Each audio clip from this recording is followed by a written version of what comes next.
Welcome to the Master of Seeing course and lessons. I'm Chelsey Turpening, your guide and teacher for this one. If you were here in the previous lesson, you're going to notice that this expands on it. So last time you'll notice it was in the bubble field. We practiced choosing how to look, wide or narrow, stepping in or observing. Today we're going a layer deeper, learning to let emotion itself be the doorway. And here's the real teaching underneath this. When you're on the phone with someone you love and a picture of where they are or what they're doing forms in your mind without you trying, that's not idle information. Your subconscious is generally piecing together real cues, often ones your conscious mind never noticed it collected. Emotion seems to be part of what directs that, what gets noticed, what gets prioritized, and what your subconscious decides is worth building into a picture at all. And I want to be honest with you about where the edge of what we know sits and whether emotion can pull in more than that. Information you had no ordinary way of knowing. That's not something science has settled on yet. And I'm not going to oversell it to you. But the skill itself, the practice of letting emotion open a scene rather than forcing one, is real and worth building either way. And also, here's another honest part, and I want to say it plainly. Science hasn't proven anything specific here. Heart-led intuitive finding as a real perceptual mechanism, and that's true. But some version of this has been practiced across nearly every human culture for a very long time. Trackers who read more than what's visible, the old instinct that a mother somehow always knows, and Da Vinci himself treated intuition as inseparable from real genius, not lesser than logic. That's not proof. Widespread practice isn't evidence something is true. Plenty of widely believed things have turned out to be wrong. And it's generally interesting pattern worth real curiosity.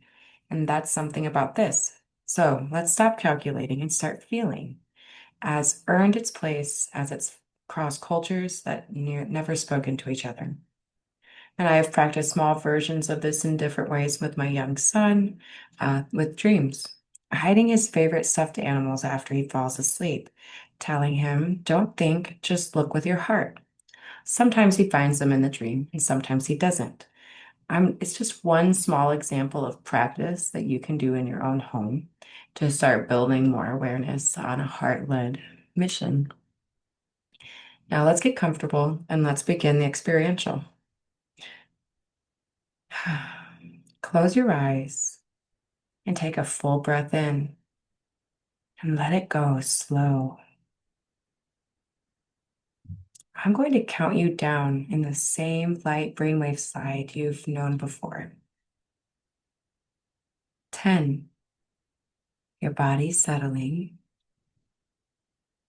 9, breath slowing, comfortably drifting. 8, your mind quieting. 7, the outside world growing soft and distant. 6, attention turning inward. 5, going deeper and heavier.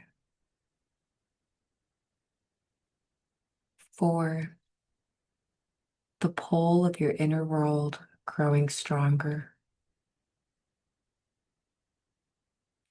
3, almost there. And 2, letting go a little more.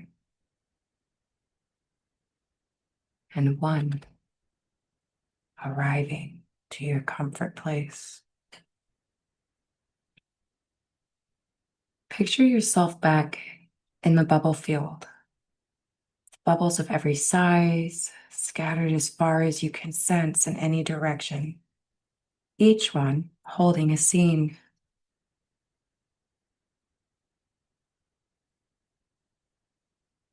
This time, don't scan for a shape or a color first. Instead, let your heart open gently, the way you'd soften towards someone you love. walking into a room.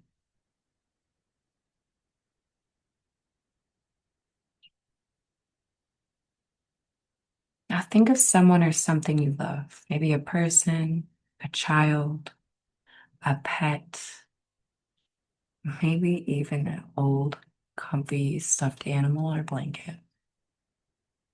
Like that kind still means something even now. Let that be real and present in your chest for a moment.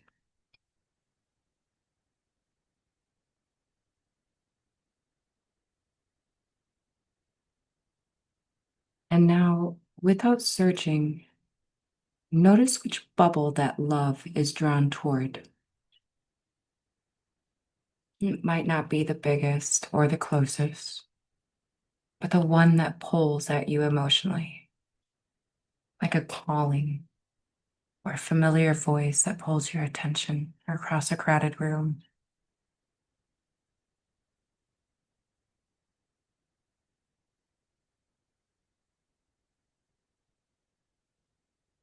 Let that bubble open, just slowly kind of enter in. Don't force the scene to arrive at all or just all at once. Let it surface the way a memory does. First, an impression, then a little more detail.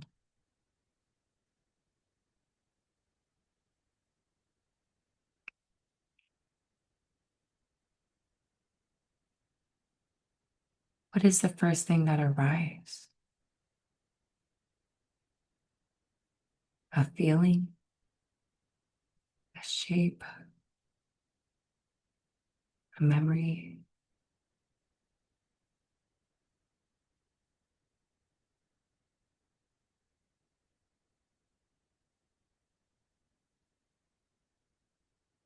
Let it keep opening and witness what's in the scene now as you grab onto the focus of it more.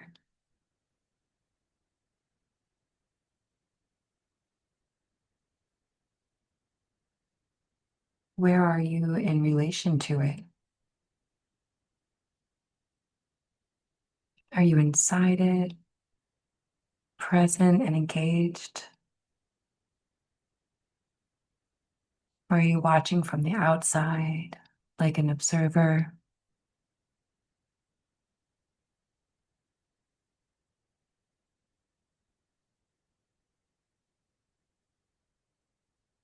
Notice the senses attached to it, if any do arrive.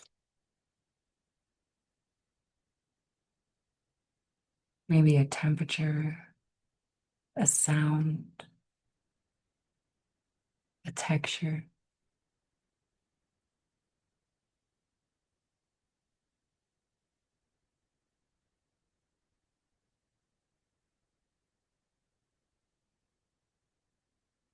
You do not need to interpret any of the scene. Just let the scene keep gently revealing itself at its own pace for as long as it wants.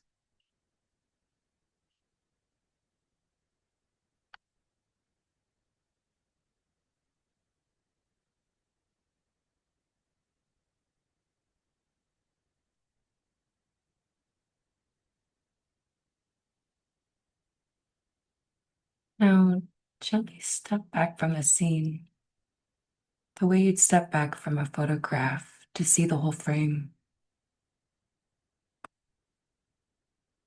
Look at yourself if you appeared in it at all, maybe from the outside.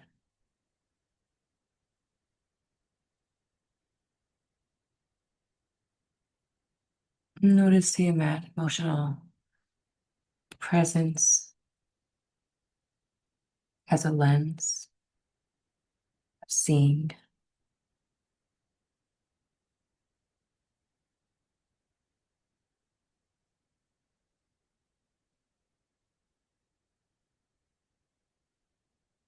And then let the bubble just gently close whenever you do feel complete.